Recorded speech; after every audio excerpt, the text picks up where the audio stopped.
बिस्मिल्लाहिर्रहमानिर्रहीम, अस्सलामुअलैकुम। अली सलमान जी टीवी के तमाम नाजरीन को जी स्पोर्ट्स में खुश आमदेद कहता है कि जहाँ पे रोज़ाना रात 11:05 पर हम इस महफिल को सजाते हैं आपके लिए और बात करते हैं उस दिन खेले जाने वाले स्पोर्ट्स के हवाले से। आज भी हम बात करेंगे पाकिस्तान क्रिकेट के हवाले से। Chairman Pakistan cricket board Rameez Raja साहब ने प्रेस कॉन्फ्रेंस भी की कराची में और सीनियर और जो नौजवान सहाफ़ी थे उनसे मुलाकात की और साथ साथ एक अच्छी और खुशहाइन चीज़ ये थी कि अपने साथी क्रिकेटर्स के साथ भी उनकी मुलाकात हुई कि जो इनके साथ इंटरनेशनल और फर्स्ट क्लास क्रिकेटर खेले हैं। आज के शो में हम इसी पे बात करेंगे रमीज़ राजा के दौरे कराची के हवाले से और साथ साथ जो एक अच्छी चीज़ है वो ये है कि जनाब जूनियर प्रीमियर लीग जो है उसके मेंटोर्स का अनाउंसमेंट कर दिया गया है और आपको मालूम है कि शाहिद आफरीदी, डैरन सेमी, शुएब मलिक जैसे प्लेयर जो हैं वो मेंटोर जो है वो अपॉइंट किए गए हैं। तो बात करेंगे आज इस हवाले से भी, लेकिन हमारे साथ आज दो ऐसी शख्सियात मौजूद हैं कि एक ने जो है पाकिस्तान का सब्ज़ हिलाली परचम अपनी कारकर्दगी से बुलंद किया और एक ऐसे प्लेयर कि जो नाम से ही आज़ाद हैं और पैदा भी उस दिन हुए कि जिस दिन पाकिस्तान को आज़ादी हासिल हुई। 14 अगस्त को जब पाकिस्तान के chairman cricket board Rameez Raja साहब का जो जन्मदिन है वही इनका भी जन्मदिन है। पाकिस्तान के बड़े ज़बरदस्त जो है डोमेस्टिक क्रिकेटर, बदकिस्मत रहे कि इनको पाकिस्तान के लिए ज़्यादा खेलने के मौके नहीं मिल सके। बहुत सारे तारुफ हैं, बहुत लंबी बात हो जाएगी और एक ऐसी फैमिली से ताल्लुक़ रखते हैं कि जिनका पाकिस्तान से बड़ा गहरा ताल्लुक़ है। जो इनके वालिद थे मोहम्मद आज़ाद साहब, ना सिर्फ अपने वक्त के बड़े ज़बरदस्त फिल्म एक्टर थे बल्कि साथ साथ कायद आज़म रहमतुल्लाह अलैह के भी वो ऑनरी ड्राइवर भी थे और उनके बॉडी गार्ड भी थे। और बहुत सारे लोगों को शायद ये बात इल्म ना हो कि जो पाकिस्तान की मशहूर फिल्मी जोड़ी है मोहम्मद अली ज़ेबा, उनकी शादी कराने भी मोहम्मद आज़ाद साहब का हाथ रहा है। मेरे साथ मौजूद हैं सईद आज़ाद साहब। अस्सलाम वालेकुम सईद भाई, कैसे हैं? वालेकुम नसीम, बहुत बहुत शुक्रिया। बहुत इतना आदत हो गई है, इतना ज़बरदस्त तुमने मेरा इंट्रोडक्शन कराया, रियली मैं बाग हो गया। Thank you very much. बस मेरा नाम भी याद रख लें आप। और इसके अलावा जो दूसरी शख्सियत मौजूद हैं, जहाँ जहाँ आजकल शहर कराची में खेल और खिलाड़ी की बात होती है वहाँ पे ये शख्सियत हरावल दस्ते का किरदार अदा करती है। और पाकिस्तान इस लिहाज से बड़ा खुशनसीब है कि जब हम ये समझते हैं कि शायद हम मुख्तलिफ मामलात के हवाले से कहत और रिजाल का शिकार हो गए तो अचानक से कोई ना कोई ऐसी चीज़ एक सामने आती है, अचानक से कोई ना कोई ऐसी शख्सियत सामने आती है कि जिससे उम्मीद फिर हो चली होती है कि ये मुल्क कायम रहने के लिए बना है, इन नौजवानों का मुस्तकबिल बड़ा शानदार है और नौजवानों के सरपरस्ती के लिए ऐसे लोग इस मुल्क में मौजूद हैं। मेरे साथ मौजूद हैं जनाब खालिद ज़िया साहब, कश्मीर प्रीमियर लीग में ना सिर्फ कोटली लाइन के को ओन करते हैं बल्कि पाकिस्तान के शहर कराची में खेल और खिलाड़ी दोनों को सपोर्ट करते हैं। और साथ साथ आज इनको जो बुलाने का मकसद है वह है जूनियर प्रीमियर लीग कि जहाँ पर ये जो है नौजवान खिलाड़ियों को लेकर एक टीम जो है वो उसको खेलने के लिए जा रहे हैं और जूनियर प्रीमियर लीग में भी अपना किरदार अदा कर रहे हैं। अस्सलाम वालेकुम खालिद ज़िया साहब, कैसे हैं आप? अल्हम्दुलिल्लाह, बहुत शुक्रिया आपके। ऑलराइट, गुफ्तगू को मज़ीद आगे बढ़ाएंगे लेकिन साथ साथ आज पाकिस्तान के फास्ट बॉलर और एक ऐसे प्लेयर के जिन्होंने मुल्तान सुल्तान के लिए परफॉर्म किया, खुद कोटली लाइंस के लिए भी उन्होंने परफॉर्म किया, इमरान खान सीनियर, उनकी वालिदा का कल इंतकाल हुआ और हम अपने दोस्तों को भूलते नहीं हैं। जी स्पोर्ट्स की जानिब से, जी टीवी की जानिब से दिली ताज़ियत का इजहार भी है इमरान खान सीनियर से और उनकी फैमिली से। और साथ साथ हम दुआ गो हैं कि अल्लाह ताला मरहूमों के मग़फ़रत फरमाएँ और उनके दर्जात बुलंद करें। सईद भाई, आप बिल्कुल इमरान खान सीनियर आपकी टीम से भी खेले, वो किस वक्त आप टीम के साथ नहीं, नेशनल बैंक से भी खेले, यही मैं बात आगे कर रहा था, लेकिन नेशनल बैंक से भी आपके साथ वो खेलें, ZTBL से भी खेलें, क्या कहेंगे इस दुख के मौके पे? सुबह मैसेज मिल गया था और सुबह ही मैंने उसको मैसेज भी कर दिया था। बड़ा अफसोस हुआ। माँ एक ऐसी चीज़ है, मुझे उसकी अगर कोई भी आदमी फीलिंग्स लेगा तो उसको उतनी ही तकलीफ होगी, किसी की भी माँ की। और माँ तो सब साझी होती हैं। आपकी टीम से तो खेलें, आपका तो साथ रहा है उनके साथ। जी, काफ़ी मुझे भी काफ़ी अफसोस हुआ और अच्छे प्लेयर हैं माशाल्लाह इमरान खान सीनियर और अच्छा परफॉर्म भी किया हमारे साथ, बड़ा अच्छा हमारा लगाव भी था। जब भी बात होगी अल्लाह रब्बुल इज़्ज़त की तो अल्लाह रब्बुल इज़्ज़त को जब भी हम कंपेयर करेंगे तो माँ से करते हैं। इससे बड़ी होने की क्या बात है कि माँ जो है ऐसी माँ से चीज़, माँ से ज़्यादा प्यार करते हैं जब भी बात होगी माँ का। ऑलराइट, तो इमरान खान सीनियर साहब, ये एक ऐसा नुकसान है जो कभी भी जो है वक्त भी जो है वो शायद इसका जो है मरहम ना बन सके, लेकिन ज़िंदगी आगे बढ़ने का नाम है। एक नज़र डालते हैं आज की टॉप स्टोरीज पर। पाकिस्तान क्रिकेट बोर्ड ने सेंट्रल कॉन्ट्रैक्ट बराए 2022-23 का ऐलान कर दिया। रेड और व्हाइट बॉल कैटेगरीज में मजमूई तौर पर 33 खिलाड़ी शामिल। साबिक कप्तान सरफराज अहमद और शान मसूद की तनज़्ज़ुली। सेंट्रल कॉन्ट्रैक्ट्स में 12 माह की परफॉर्मेंस को मद्देनजर रखा गया है। जो खिलाड़ी कारकर्दगी दिखाएगा वो टीम में जरूर शामिल होगा। Chief selector Mohammad Wasim. Ireland में सहफरीकी सीरीज और कॉमनवेल्थ गेम्स की तैयारियों के लिए कौमी विमेन टीम का तरबियती कैंप कल से इस्लामाबाद में शुरू होगा। इंग्लैंड और भारत के माबैन 5वां टेस्ट मैच कल एजिस्टन में खेला जाएगा। रोहित शर्मा के न होने से विराट कोहली पर जिम्मेदारी बढ़ गई है। हमें कोहली से सेंचुरी की नहीं, मैच विनिंग इनिंग्स खेलने की तवक्को है, भारतीय कोच राहुल द्रविड़। पाकिस्तान फुटबॉल पर छाए नहुसत के बादल छट गए। फीफा ने पाकिस्तान की इंटरनेशनल रुकनियत बहाल कर दी। पाकिस्तान की फीफा से मुअत्तली खत्म होने पर पूरी कौम को और बिलखुसूस फुटबॉल बरादरी को मैं मुबारकबाद पेश करता हूँ। पाकिस्तान हॉकी फेडरेशन ने हॉकी लीग का ऐलान कर दिया। लीग रवां साल भारत में होने वाले हॉकी के आलमी कप से कबल मुनक्किद होगी। पाकिस्तान के टेनिस स्टार आसाम उल हक का विंबलडन चैंपियनशिप में फातिहाना आगाज। जी नाज़रीन, ये थी आज की टॉप स्टोरीज और आपने इसमें एक अच्छी खबर देखी कि पाकिस्तान की इंटरनेशनल फुटबॉल की जो रुकनियत है वो बहाल कर दी गई है और नॉर्मलाइजेशन कमेटी के जो चीफ हैं हारून मलिक साहब, उन्होंने इस हवाले से कौम को मुबारकबाद भी दी है। क्या कहा है हारून मलिक साहब ने, आइए सुनते हैं। पाकिस्तान फुटबॉल के लिए आज एक तारीखी दिन है। पाकिस्तान की फीफा से मुअत्तली खत्म होने पर पूरी कौम को और बिलखुसूस फुटबॉल बरादरी को मैं मुबारकबाद पेश करता हूँ। फीफा मैंडेट को मुकम्मल करने के लिए आपकी नॉर्मलाइजेशन कमेटी पुरअज़म है। ना सिर्फ फुटबॉल की सरगर्मियों को बहाल करेंगे बल्कि कौमी टीमों का बैनुल-अक़वामी मुकाबलों में शिरकत यकीनी बनाएंगे। जनाब, ये आपने हारून मलिक साहब की गुफ्तगू सुनी। खालिद ज़िया साहब से बात करते हैं। खालिद साहब, आप क्रिकेट के हवाले से तो बहुत ज़्यादा काम कर रहे हैं, लेकिन और भी खेल ऐसे कि जहाँ पे आप जैसे लोगों की सरपरस्ती ज़रूरी है। क्या इस हवाले से कुछ आपने सोचा है और आपने देखा कि फीफा ने रुकनियत भी बहाल कर दी है पाकिस्तान की? देखिए, किसी भी स्पोर्ट्स पे उसको ऑन करने के लिए उसका इंटरेस्ट ज़रूरी है, क्योंकि बेसिकली इंटरेस्ट मेरा क्रिकेट की तरफ है, तो इसलिए मैं यहाँ पर आ गया। मगर वरना आपने से सुना भी होगा, पढ़ा भी होगा कि जो हमारे फुटबॉल के जो बच्चे हैं हमारे फुलियारी के, तो मैराडोना जब देखा जो खेलते हुए तो बहुत ही मुतासिर हुआ कि बहुत ही बच्चे यहाँ के बहुत टैलेंटेड है, अगर इनको मौका दिया जाए तो ये अच्छा खेल सकते हैं। तो यहाँ पर जो है ये टैलेंट तो बहुत है हमारे मुल्क में, सिर्फ इसको फ्लरिश करना है, नरिश करना है, नर्चर करना है। अच्छा, मुस्तकबिल में ऐसा प्लान है क्रिकेट से जब आप कर लें, क्रिकेट पे जो ग्रास रूट पे काम करे, कोई है ऐसा प्लान के और खेलों की तरफ जाएंगे? मेरा अपना इंटरेस्ट जो है क्रिकेट और हॉकी है। अच्छा, हॉकी पे आप जा रहे हैं, ठीक है। सैयद भाई, आपकी बड़ी ज़बरदस्त टीम है नेशनल बैंक की फुटबॉल की और नासिर इस्माइल साहब का एक बड़ा नाम है, बहुत बड़ा नाम। क्या क्या फील कर रहे हैं कि जनाब फुटबॉल जो है वो बहाल हुई है पाकिस्तान में?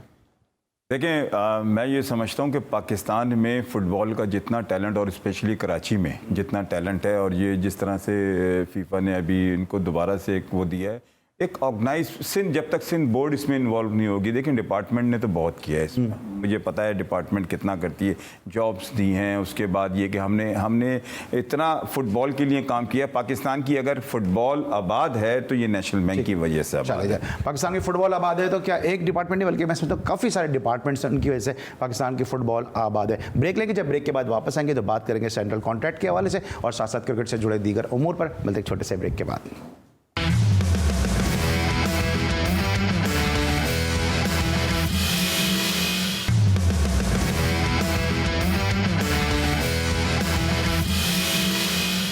Welcome back after the break. और ब्रेक पर जाने से पहले हम बात कर रहे थे फुटबॉल के हवाले से और साथ साथ क्रिकेट के हवाले से, लेकिन इस वक्त मुझे ज्वाइन किया टेलीफोन लाइन पर पाकिस्तान के शहर इस्लामाबाद क्रिकेट का बहुत बड़ा नाम शकील शेख साहब ने, कोना मसाफी भी हैं, क्रिकेट एडमिनिस्ट्रेटर भी हैं। अस्सलाम वालेकुम शेख साहब। जी अस्सलाम वालेकुम अजय भाई, अस्सलाम वालेकुम सईद आजाद साहब। वालेकुम शकील भाई। सईद आजाद साहब के साथ साथ मेरे साथ मौजूद हैं ओनर कश्मीर प्रीमियर लीग में कोटली लैंड के जनाब खालिद जिया साहब। शेख साहब, वक्त का में मुकाबला सख्त है, सबसे पहले जो बताइए जो सेंट्रल कॉन्ट्रैक्ट अनाउंस हुए हैं इससे आप मुतमईन हैं? क्योंकि इसमें फ़हीम अशरफ का भी नाम नहीं है और इमाद वसीम ने तो पता नहीं क्या कर दिया, इमाद वसीम का भी नाम इसमें नज़र नहीं आ रहा। फिर डोमेस्टिक में और ऐसे परफॉर्मर हैं, साहबजादा फरहान है, उनका भी नाम नज़र नहीं आ रहा और बहुत सारे ब्लू आइड बॉय हैं कि जिनका नाम बगैर कोई परफॉर्मेंस दिए हुए इसमें नज़र आ रहे हैं। जी सही कहा आपने, ये जो सेंट्रल कॉन्ट्रैक्ट है अब इन्होंने व्हाइट बॉल और रेड बॉल के दो सेपरेट किए हैं, मगर सेपरेट करते हुए कई चीजों का ध्यान नहीं रख रहा। मतलब मेरे ख्याल से तो फ़हीम अशरफ जो है वो दोनों में आता था, यानी कि इमाम को भी एक में इन्होंने नीचे किया, लेकिन सबसे ज्यादा जो ज्यादती हुई है फ़हीम अशरफ और इमाद वसीम के अलावा वो सरफराज से हुई है। सरफराज देखिए पाकिस्तान का कप्तान रहा है, चैंपियन ट्रॉफी का विनर रहा है, मेरा ख्याल है सबसे ज्यादा ज्यादती उसके साथ हुई है कि उसको बहुत नीचे इन्होंने रखा है। हालांकि असूल ये था, जब हम होते थे उस वक्त, तो असूल ये था कि जिसने भी पाकिस्तान के हूस होएवर जिसने भी पाकिस्तान की कप्तानी की है उसकी कैटेगरी हाई होनी चाहिए।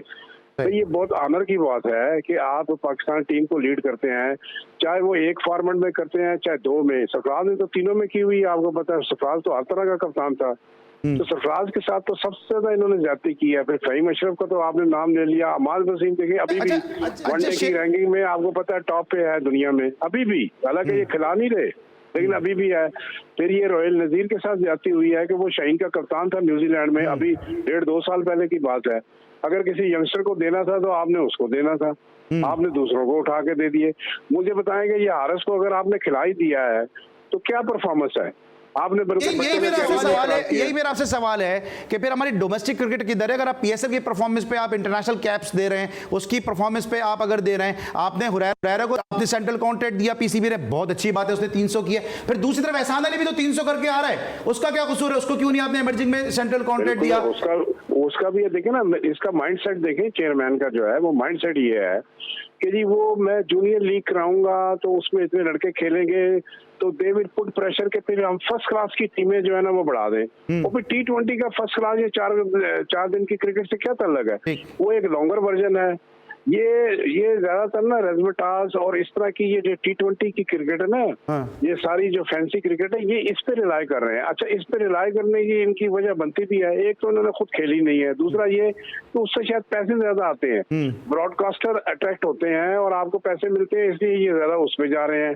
तो यहाँ पे भी इन्होंने यही किया कि T20 वाले का मुकाबला 4 डे वाले से तो नहीं ना किया जा सकता या 1 डे वाले से नहीं किया जा सकता। अच्छा शेख साहब वक्त का भी थोड़ा सा मुकाबले ले सकते हैं क्योंकि बहुत सारी ब्रेकिंग्स भी अभी इस वक्त आ रही हैं। ये बताएं कि जो प्रेस कॉन्फ्रेंस कराची में की, आप एक कोनामर साफ़ी भी हैं, जिस तरह का जो रमीज़ राजा साहब ने बात की है, उन्होंने ये कहा कि आप मीडिया जो है वो नेगेटिव हेडलाइंस लगाता है, मीडिया जो है पॉजिटिव चीज़ें नहीं दिखाता। दूसरी तरफ उन्होंने ये भी कहा कि प्लेयर्स को खुद जो है मीडिया डराता है तो प्लेयर्स भाग जाते हैं। ये वही प्लेयर है कि जिनको लाहौर नहीं खिलाता था शकील शेख साहब खिलाते थे, ये वही प्लेयर है कि जिनको ग्रास रूट क्रिकेट से हम जैसे जो डोमेस्टिक के एंकर्स है वो लेकर आते हैं, लेकिन जब वो पाकिस्तान की टीम में पहुंच जाते हैं तो क्या वो शकील शेख से, अली सलमान से और दीगर जो एंकर से भागने लगते हैं?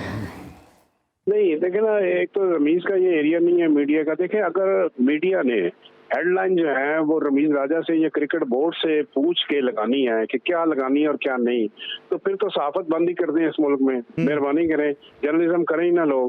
भाई आपका क्या काम है? ये तो ऐसी बात है कि अगर कोई जर्नलिस्ट ये खड़ा होकर कह दे कि जी ये पाकिस्तान की टीम है, ये 11 के 11 मैंने बनाने हैं और इसका ऑर्डर भी मैंने बनाना है, भाई उसका काम तो नहीं है। उसका तो काम वाच करना है कि टीम अच्छी खेल रही है, अच्छी टीम डाली है, कौन सी टीम है, इसका क्या है। ये रमीज राजा का जो मीडिया पे ऑनस्लॉट है ना, ये देखें इसका नर्वसनेस है, थोड़ा सा कंफ्यूज हो गया है और वो चाहता है कि हेडलाइन उसकी हमायत में, बट भाई आपकी हमायत में क्यों बने? मीडिया इज इंडिपेंडेंट और वो जो समझते हैं बेहतर वो उसको आप ये समझते हैं कि खुद जो क्रिकेट बोर्ड जो वो मीडिया को अपने खिलाफ कर रहा है कि यूट्यूबर्स को तो खुद रमीज राजा साहब भी इंटरव्यू दे रहे हैं और जो मेन स्ट्रीम मीडिया है उससे वो भी दूर जा रहे हैं और जो दूसरे लोग हैं जो अपने प्लेयर हैं उनको भी बचा रहे हैं? नहीं जी देखें, मेन स्ट्रीम से निकल के अब ये प्रिंट मीडिया पे पहले इन्होंने वो वर्चुअल की, फिर उसके बाद यूट्यूबर को, मुझे शक पड़ता है अब ये टिकटॉकर को और फिर प्रवीण बाबी को भी ये इंटरव्यू देंगे। मेरे शक पड़ता है, पता नहीं देते हैं कि नहीं, प्रवीण अलमास बाबी जो है वो उसको भी ये इंटरव्यू देने शुरू कर देंगे। आखिर बात ये है, आप कंफ्यूज हैं, आप अपना काम करें, आप क्रिकेट बोर्ड में हैं और आपके दिन भी चंद रह गए हैं, आप अपना काम करें।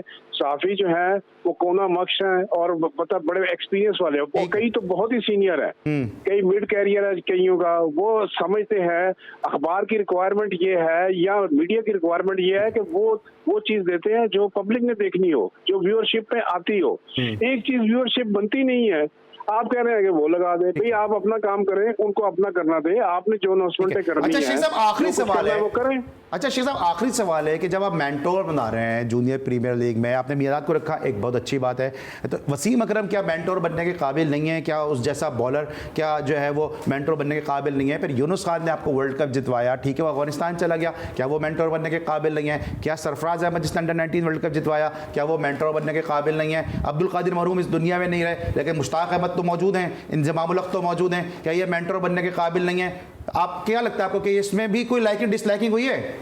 सर्टेनली साफ नजर आता है लाइकिंग डिसलाइकिंग। और मेंटोर तो देखें, अगर बनता था सरफराज बनता था, वर्ल्ड कप जिताया, फिर मोहम्मद हफीज बनता था, फिर आपको पता मोहम्मद यूसुफ बनता था, इंतमाम बनता था, और ये काफी लोग थे, काफी नाम मैं ले सकता हूँ, लेकिन मुझे नहीं समझ आती कि मेंटोर बनाने से क्या ये लीग कामयाब हो जाएगी। और भाई ये बच्चों की लीग है, किसने देखनी है अली भाई? मुझे बताए कौन सा बच्चा है जिसको आप जानते ही नहीं, चाहे फॉरनर है चाहे पाकिस्तानी है, उसको ब्रॉडकास्टिंग में कौन जाके टीवी पे देखेगा, कौन बैठेगा? आजकल तो मेजर प्लेयर को लोग नहीं देख रहे। आईपीएल के शुरू के मैचेस में आप देखेंगे क्या हुआ है, लोगों ने इंटरेस्ट ही लिया। आप जूनियर लीग करा रहे हैं और बार बार बड़ी लीग करा रहे हैं। आप कोशिश करें कि ये केपीएल जो है आपकी एक मेजर अपनी लीग है, एक स्पॉन्सर या अपने प्राइवेट लीग की अगर इजाजत दी है, अभी तक तो खैर नहीं दी, उन्होंने इशू खड़े किए हुए हैं, अगर आप वो देते हैं तो आप कोशिश करें कि कश्मीर का, क्योंकि नाम हमारे लिए बड़ा इंपॉर्टेंट है, पाकिस्तानियों के लिए नैरेटिव अच्छा है, तो आप उसको थोड़ा सा पुश करें, थोड़ा सा उन लोगों को इनकरेज करें। अच्छा शेख साहब, क्विकली मुझे बता दीजिएगा क्या तब्दीली हो रही है नहीं हो रही, क्योंकि वो तो यहाँ पे तो क्या कहेंगे स्टैम्प पेपर पे लिख के दे रहा हूँ, मैं कहीं नहीं जा रहा।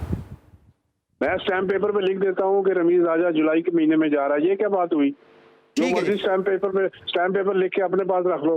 देखिए सारे इसकी नर्वसनेस है, साथियों से लड़ रहा है, इंतजाम ठीक नहीं हो रहे, ये सारी गलतियां हो रही हैं। यहाँ पे भी कैंप लगा हुआ है, वहाँ पे भी हैं, और टीमें भी सही नहीं है। अब सेंटर कॉन्ट्रैक्ट का एक नया इशू खड़ा हो गया है। सर्टेनली ठीक है शेख साहब, थैंक यू सो मच। असल में अभी मजीद आपसे बात करनी थी, खालिद भाई सईद आजाद साहब से भी बात करनी है, इस वक्त चूंकि ब्रेकिंग न्यूज़ आ गई है, मुझे ब्रेकिंग न्यूज़ पे आना है, ब्रेकिंग न्यूज़ से वापस आएंगे तो फिर शो को कंटिन्यू करते हैं, मिलते हैं ब्रेक के बाद।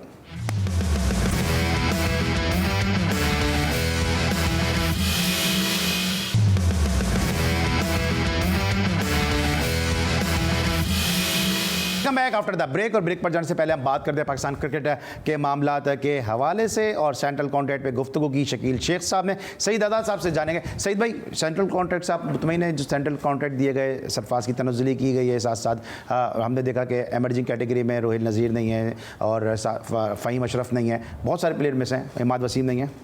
देखिए, मैं अभी शेख साहब की बात सुनी मैं, और आपने इससे पहले भी मैं बात हो रही थी, मैं ये समझता हूँ ज़्यादती, मैं इसको ज़्यादती नहीं कहूँगा, सरफराज को ज़्यादती नहीं कहूँगा, हमाद वसीम, ये लॉबी है। देखें, जब अभी ये दोनों कोई और आ जाएगा, सरफराज तो वैसे कोई भी आ जाए, कोई भी चेयरमैन आ जाए, सरफराज अब आपको ऊपर नहीं आ सकता। ये तो कराची का थोड़ा सा प्रेशर है, वो इस किस्म का प्रेशर है कि एक बंदे को रखना है उन्होंने, और ऐसे प्लेयर को रखना है जिसको ऊपर से हाई लेवल पे, ये ना मेरा लेवल है, ना आपका लेवल है, ना रमीज राजा का, सरफराज को खिला ही नहीं सकता। जो कहानियाँ मेरे पास हैं वो छोड़ दें, इसलिए कि वो पर्सनली सरफराज की। और जहाँ तक हमाद वसीम की बात है, देखें शकील भाई, मैं आप मीडिया पे बैठा हूँ, शकील भाई को पता है कि हमाद वसीम किसका बच्चा है, और आप कौन है और रमीज़ राजा कौन है। तो वो हमाद इंशाल्लाह अल्लाह ने चाहा, आपने जैसे कहा रमीज़ अगले महीने चले जाएगा तो फिर हमाद आके कप्तान भी बन जाएगा, तो उसमें कोई वो वाली बात नहीं है। ये तो हमारे यहाँ हालात ऐसे ही चलते हैं। और दूसरी कहानी आपने उसकी बोली, उसका समझ में नहीं आ रहा क्या वजह हुई, इसलिए कि ये तो लॉबी से अंदर आया था, अपना क्या ऑलराउंडर का नाम बताया था अभी, फ़हीम अशरफ, वो तो लॉबी से गुड बुक में चल रहा था, उसको क्या वजह है ये हाँ कहानी है, मगर उसको रखना चाहिए था। अगर आप लॉबी की बात करते हो, फ़हीम अशरफ जब पाकिस्तान टीम में आए, नेशनल बैंक से नहीं खेल रहे थे वो। देखें, बात यह है कि नेशनल बैंक की आज एक और चीज़ में आप अपने अली, मैं 2-3 बातें बहुत क्लियर करूंगा। नेशनल बैंक की क्रिकेट में भी बगैर लॉबी के बंदा खेल ही नहीं सकता था। नेशनल बैंक या पूरे डिपार्टमेंट, आप हबीब बैंक में हो जाए या उसमें हो जाए, और उस वक्त हमारे यहाँ का खुद एक बंदा पीसीबी में इतना इन्वॉल्व था, जिसको चाहता था वो खिला देता था, वो उसकी लॉबी ऐसी सेट थी। तो नई अपने फ़हीम अशरफ की गुड लक थी कि वो उससे भी, उस लॉबी से भी मैच था। और देखें, ये 19-20 ही प्लेयर होते हैं आपको, मैं अली, ये आप ये कभी ना कि समझिएगा कि जो फर्स्ट क्लास प्लेयर होता है वो किसी सुपरस्टार से कम होता है। सुपरस्टार जाते ही रन कर देता है, और उसको भी वो, अगर आप किसी मैनेजमेंट किसी पे भी हाथ रखी, वो प्लेयर बन। ठीक है, अच्छा आप सुपरस्टार की बात कर रहे हैं, खालिद ज़िया साहब से पूछते हैं, जो सुपरस्टार बनाने जा रहे हैं, जो पाकिस्तान जूनियर लीग जो हो रही है, इस पर काम कर रहे हैं। खालिद ज़िया साहब, क्या आप सोच के पाकिस्तान जूनियर लीग की तरफ आ रहे हैं? क्योंकि इससे पहले कश्मीर प्रीमियर लीग में आपकी जो टीम थी कोटली, आपने बहुत उस पर इन्वेस्ट किया, अब्दुल रज़ाक आपके साथ थे, इमरान फरत आपके साथ थे, परफॉर्मेंस वो नहीं रही, लेकिन अच्छी बात यह कि आप उससे डीमोटिवेट नहीं हुए और मोटिवेशन लेवल आपका वही रहा, और अब आप बड़ा स्टेप ले रहे हैं कि अंडर 19 क्रिकेटर्स को सपोर्ट करने जा रहे हैं। देखिए, मेरी सोच ये है अली भाई, जब हम लोग ज़माने में जब 5 डे मैच देखा करते थे, तो वो हमें थोड़ी सी लगती थी बोरिंग, मगर थी इंटरेस्टिंग चीज़। मगर एकदम उसके ख़त्म होने के बाद जहाँ पर हम सुनते थे कि आज वनडे मैच है, तो एक नई एनर्जी आया करती थी और सुबह से बैठ कर तैयार होकर बाकायदा हम देखते थे वनडे मैच को, सुबह 9 से शाम 5 बजे तक। अब आजकल हालात ये हैं कि हम लोग अब हम कहते हैं कि 50 ओवर का मैच है, अब हम ये सोचते हैं, और हमारा इंटरेस्ट लेवल जो है वो T20 में ज़्यादा है कंपैरेटिवली 50 ओवर्स के। तो मुझको मैं आज 2022 में प्रीएम्प्ट करूँ तो शायद मैं ये प्रीएम्प्ट कर सकता हूँ कि 10 साल के बाद लोग ज़्यादातर T20 ही देखेंगे, मुझे ये लगता है। अब शायद आपको पता भी होगी कि जो लेटेस्ट रिसर्च हुई है कि इंसान 2-3 सेकंड में एक चैनल को फ्लिक करता है, वो इतना क्विक है, इसके पास टाइम नहीं है आजकल व्यूअर के पास, वो चाहता नहीं है कि जब रुको 3 सेकंड से ज़्यादा फ़ोन फ्लिक कर देगा हर आदमी जल्दी में। अच्छा, टैलेंट कैसा देखा आपने पाकिस्तान का जो मुस्तकबिल है, क्योंकि अभी आप यकीनी तौर पे काम भी कर रहे हैं, ग्रास रूट पे भी काम कर रहे हैं, टेप बॉल क्रिकेट के हवाले से भी आप काम कर रहे हैं, और इस हवाले से भी आपको मुबारकबाद कि आपकी टीम ने टेप बॉल का एक बहुत बड़ा मेगा इवेंट भी अभी अपने नाम किया। तो क्या टैलेंट आप देख रहे हैं कराची में, क्योंकि आप जो जितना मैंने आपको फॉलो किया है वो ये है कि अब आप काम कर रहे हैं पर्टिकुलर कराची क्रिकेट के हवाले से, क्योंकि पहले आपने कोटली में पूरे पाकिस्तान से प्लेयर लिए, अब आप जो टीम बनाने जा रहे हैं कश्मीर लीग में, वो कराची की क्रिकेट के हवाले से आप काम कर रहे हैं। देखें, इसमें ये हुआ कि पहले तो हम चले गए थे, बिल्कुल रॉ चले गए थे। जब वहाँ से वापसी आया तो फिर हम लोग थोड़ा काम करने के बाद जो ये मेरी अपनी फीलिंग है, मेरी अपनी ऑब्जर्वेशन है कि कराची की क्रिकेट को एक या तो इंटेंशनली या सिस्टमेटिकली एक तरह से ना थोड़ा सा उसको हिट किया जा रहा है। अब उसकी रीज़न मुझे नहीं पता क्या रीज़न है। इतने अच्छे बच्चे खेलने वाले, आजकल के बच्चों को सिर्फ थोड़ा सा मौका दें, थोड़ा नर्चर करें, ये बच्चे ऐसे निकलते हैं, आगे आपकी सोच है। सिर्फ इनको पॉलिशिंग की ज़रूरत है, ग्रूमिंग की ज़रूरत है, मेंटोरिंग की ज़रूरत है। आज जब मैंने पढ़ा है ये कि जावेद मियादाद साहब, शोएब मलिक साहब और आफरीदी साहब वो मेंटोरिंग करेंगे, PGL की मैं कमेटी में आ गए, ये तो बहुत अच्छी बात है, बहुत अच्छी बात है। इन बच्चों को सिर्फ मेंटोरिंग करनी पड़ेगी। ये बच्चे हमारे जो हैं सिर्फ चाहते हैं कि इनको एक मौका प्लेटफॉर्म दें और परफॉर्म करेंगे। ठीक है। अच्छा सईद भाई, कल रमीज़ राजा साहब की मुलाकात हुई, जो कराची के एक्स क्रिकेटर्स थे, कराची के क्रिकेट के वाले से कोई बात हुई? क्योंकि प्राइम में आप भी बैठते हैं कराची के, मैंने जो और लोगों की जो तस्वीर देखी उनको भी देखा मैंने, जो मुख्तलिफ शोज़ में बैठते हैं, लेकिन जब सही फोरम था तो वो लोग जो कहते थे कि जी रमीज़ राजा ये कहता है कि तुम कराची में रहते हो, तुम ये ज़बान बोलते हो, तुम एक काम करो, तुम लाहौर आ जाओ, वही खड़े होकर सेल्फियाँ बनवा रहे हैं। तो कल कराची क्रिकेट के वाले से कोई बात हुई? यार नसीम, अपने अली मुझसे ये बात ना करते तो अच्छा था, मगर आपने कर ही दिए तो मैं इसका जवाब भी मैं थोड़ा सा टाइम लूँगा। कल मेरी ज़िंदगी का पहला इतना बड़ा एक जो समझ लें कि चेयरमैन के सामने एक वो था, प्रोग्राम था जो कि चेयरमैन ने इन्विटेशन आई थी PCB से, तो मैं गया था। कल मुझे इतना अफसोस हुआ, ये कराची की क्रिकेट तबाह करने में किसी का हाल नहीं है। हम बोलते हैं Punjab lobby, KPK lobby, PCB, फ़लाँ सेलेक्टर, गॉड से ये कहना ख़त्म कर दें। अब सिर्फ ये कहें कि अपना ही गिराता है अपने भी बिजली, क्या कहते हैं, नशेमन, वो ये वाली कहानी कर दें तो ज़्यादा बेहतर है।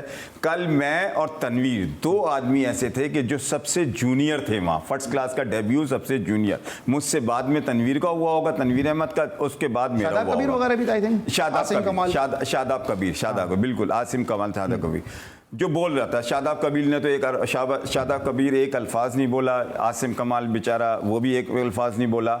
मगर मुझे अफसोस की बात थी है कि सब पाकिस्तान के वही लोग बैठे थे जिसने कराची से आज जो भी कोच हैं, जो नाजाबाद से डिफेंस चले गए और लांडी से डिफेंस आ गए और मलीर से डिफेंस आ गए, ये वही लोग बैठे थे। और किसी एक आदमी ने ये नहीं कहा, रमीज़ राजा से पूछा कि कराची की क्रिकेट को क्या हुआ और पाकिस्तान टीम में क्यों नहीं आता कराची का लड़का, और सरफराज के साथ ये क्या हो रहा है। सब सिर्फ एक ही बात किए जा रहे थे कि थैंक यू रमीज, बहुत बहुत शुक्रिया, आपने हमारा पेंशन बढ़ा दी। कुछ लोग ये कह रहे थे कि हमें कोई असाइनमेंट दे दें, हमारी नौकरी खत्म हो गई। यार मुझे तो समझ में नहीं आया, ये फिर हम बातें करते रहते हैं, आपके चैनल में आप बुलाते हैं, फिर किसी और चैनल में बैठ के कि कराची के साथ ज्यादती हो रही है। जब ऐसे ही लोग नहीं बोलेंगे, जब इतने बड़े, मैं मान ही नहीं सकता जितने बड़े लोग बड़े 2 बयान दे दें सबके सब, क्या इतना बड़ा चीफ सिलेक्टर होता है कि जावेद मियादाद की बात टाल दे, इतना बड़ा चीफ सिलेक्टर है हारून रशीद की बात टाल दे, इतना बड़ा चीफ सिलेक्टर होता है कि बारी की बारी का भी ऐसा तो नहीं है। कल जिस तरह उन्होंने कराची के साफियों के थोड़ा सा एग्रेसिव रहे हैं रमीज भाई,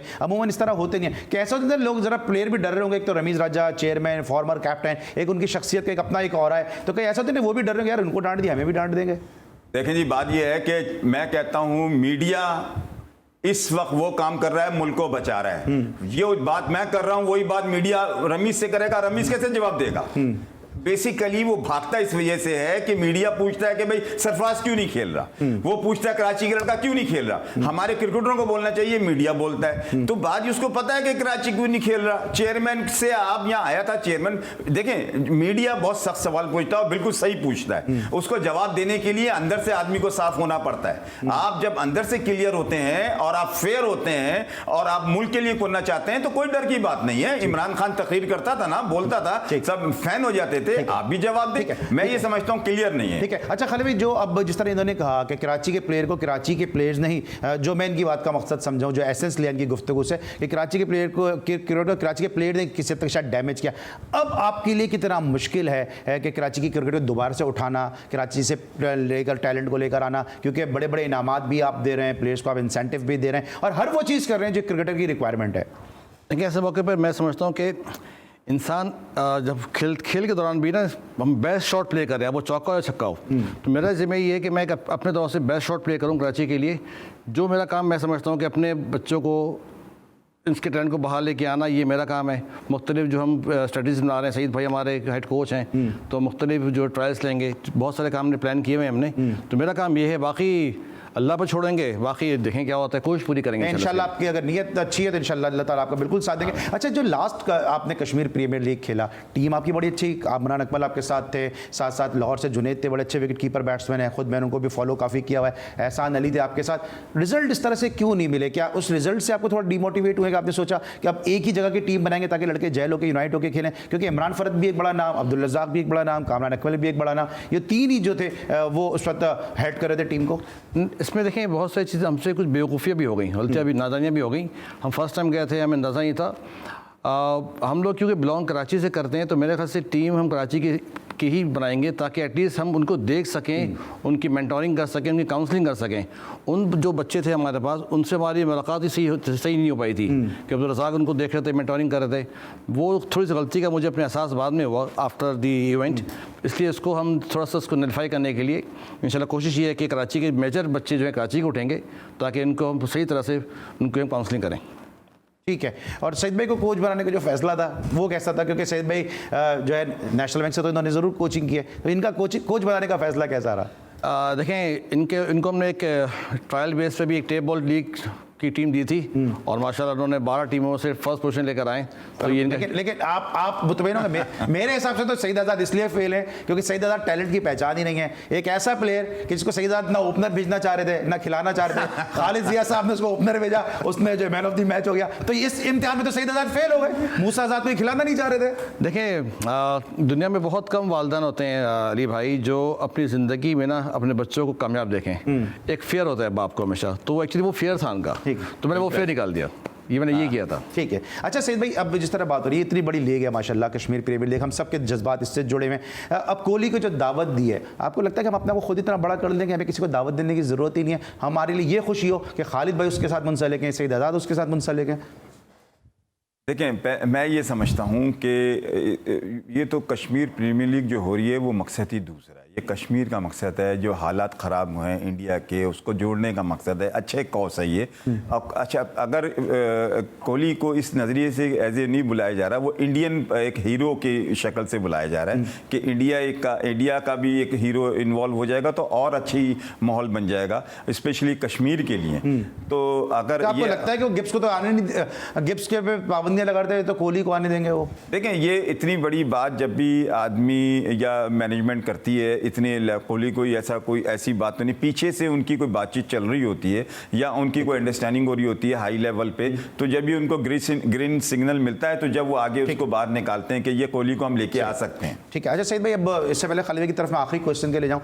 कल इंडिया का जो मैच है और यहाँ पे बुमराह को जो है वो कप्तान बना दिया गया है, रोहित शर्मा नहीं खेलेंगे, कोहली पे बहुत ज़्यादा जिम्मेदारी आ गई। भी आपने राहुल द्रविड़ का स्टेटमेंट भी सुना, क्या कहते हैं इस तरह के बुमराह को कप्तान बनाने का जो फैसला है? देखें बुमराह इसके बाद का वही कप्तान है। अगर मैं ये समझता हूँ इनके यहाँ तो सबसे खूबसूरत इंडिया की जो आपकी जो टैलेंट, इतना ज़्यादा जो टैलेंट आ रहा है वो पीछे तैयार होकर रखते हैं। आप अगर कल को अगर ये परफॉर्मेंस, ये आप ये समझ लें कि अब ये इंडिया का अगले 3 साल के लिए, अब उसके बाद ये इसी ने आना है। यही आएगा और ये उनकी पॉलिसी है। और इसी तरह पाकिस्तान को भी पॉलिसी में चाहिए कि कोई इसका बनाए, परमानेंट बनाए और तीनों फॉर्मेट का अलग अलग बनाए। इस तरह से लड़का भी इंप्रूव करता है, कप्तानी भी एक दूसरे को देख के सीखते हैं। मगर हमारे यहाँ तो वही वाली बात है कि समझ एज ए बैट्समैन क्या समझते हैं जो कोहली पे क्या प्रेशर होगा, क्योंकि उससे परफॉर्म भी बीच में नहीं हो रहा था और रोहित शर्मा भी नहीं है, तो कोहली पे कोई एक्स्ट्रा एडिड कोई प्रेशर आएगा? देखें अली, क्रिकेट जो है ना बड़ा खूबसूरत गेम है और अगर मैं ये समझता हूँ कि आपके जैसे मेंटोर कहते हैं ना, मेंटोर, अभी हम लोग प्रेशर लेते हैं, हम लोग ये समझते हैं कि हम जैसे हमारे यहाँ मुल्क में क्या होता है, सरफराज ने परफॉर्मेंस ख़त्म कर दी, हम उसको निकाल देते हैं। ऐसा नहीं, आप तेंदुलकर को देखें, तेंदुलकर कप्तान बनने के बाद उसने देखा कि वो कप्तान, वो हमारा प्लेयर ज़ाया हो रहा है, इसको कंटिन्यू कप्तानी से देंगे तो प्लेयर ज़ाया हो जाएगा, उन्होंने उसको कप्तानी से हटा दिया, एज ए प्लेयर ले आया। तो हमें भी ऐसे ही करना चाहिए। हम अभी अगर मेरे देखें, अभी बाबर आजम है ना, बाबर आजम जहां फॉर्म जाएगी बाबर आजम की, हमें उसको बाहर नहीं करना चाहिए। हमें कप्तान पीछे कॉन्फिडेंस देने के लिए उसको रखें और एक कप्तान लेके आ जाए, उसको देखें। हम हमारे यहाँ बिल्कुल ऑनेस्ट बता रहा हूँ, चढ़ते सूरज की पूजा करते हैं। ठीक है खालिद भाई, अब ये लास्ट क्वेश्चन है कि अब क्या प्लान है आपके? आपने टेप बॉल में गए, वहां पे आपने अपने आप को मनवा लिया, आप KPL के अंदर गए, ठीक है आप नहीं जीत सके, पहला एक्सपीरियंस था, आदमी गलतियों से सीखता है, इस साल इंशाल्लाह बेहतर परफॉर्मेंस होगी। अब जो प्लान आपके क्या है, किस तरह से आप कराची में, जिस तरह आप दर्द रखते हैं कराची क्रिकेट का, क्या आपने सोच रखी हुई है? इसके लिए हमने एक ग्राउंड नई कराची में ली है हमने, और उसकी दरख्वास्त हमने जमा कराई हुई है सिंध गवर्नमेंट को और अप्रूवल का वेट कर रहे हैं। तो उस पर हमारा फुल फोकस ये है कि एक भरपूर एकेडमी बनाएंगे और उसमें जितने हमारे बच्चे जो हैं इनके लिए, और सईद भाई को जिम्मे लगाया मैंने सारा काम इस पर कि इसको जितनी भी ट्रेनिंग होगी, एकेडमी फुल फ्लैज एकेडमी होगी और बहुत ही मार्जिनल पैसों में, बहुत थोड़े पैसों में इसको हम रन करेंगे और इंशाल्लाह सपोर्ट करेंगे इसके लिए। Thank you so much Saeed Ada साहब, thank you so much Khalid Zia साहब। वक्त बड़ा महदूद था लेकिन मैंने कोशिश की है कि कम वक्त में ज़्यादा से ज़्यादा जो है वो आप लोगों से कुछ हासिल करने की कोशिश करें और बिलखुसूस जो कराची के जो क्रिकेटर्स हैं उनको इस हवाले से ज़रूर कोई एक अच्छी नवीद सुनाने में हम कामयाब हो सकें कि कराची में अब जो है क्रिकेट जो है वो यकीनी तौर पे अब दोबारा से फ्लरिश करेगी, दोबारा से पाकिस्तान में टैलेंट जो है वो जाएगा और कराची के जो नौजवान हैं वो कोटली की से बहुत ज़्यादा उम्मीद इसलिए रखते हैं कि अच्छा खेलेंगे तो फिर कोटली में उनका चांस मिलेगा और फिर आगे जाके पाकिस्तान सुपर लीग में भी उनके इम्कानात होंगे। आज के लिए बस इतना ही, इस हफ्ते का हमारा आखिरी शो था, इंशाल्लाह नेक्स्ट वीक होगी आपसे मुलाकात। अपना बहुत ख्याल रखिए। अली सलमान को पूरी प्रोडक्शन टीम के साथ इजाज़त दीजिए। अल्लाह हाफ़िज़।